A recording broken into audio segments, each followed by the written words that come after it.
doon na tayo babawi sa eleksyon. Ma'am Kitty, pwede pong manghihingi ng konting speech lang para po sa mga kababayan natin. So, yun sa mga kababayan ko, yun nga, patuloy lang yung pagdasal natin. Huwag natin kalimutan kumain at matulog. Magpahinga tayo, tapos wag na natin silang patulan. Doon na tayo babawi sa eleksyon. Tapos, alagaan yung mga katawan, ha? Alagaan yung mga katawan, matulog. Ma'am, pagkasama na rin po mga OFW, ma'am. Oo. Nakita ko sa internet, ang daming mga protest, mga prayer rally ng mga OFW. So, maraming salamat sa inyo lahat.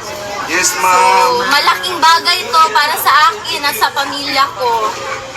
Kasi wala kaming hinihingi, yung dasal nyo lang, yun lang, okay na kami. Amen po, Okay na amen kami. po. Dasal at suporta, yun lang talaga. Mag-vitamins kayo ha, may vitamins dito. Maraming salamat sa vitamins, ma'am. Oo. Hindi yan, donation. Donation pa rin. Salamat sa inyo. KTV, wapa kakaay. Salamat.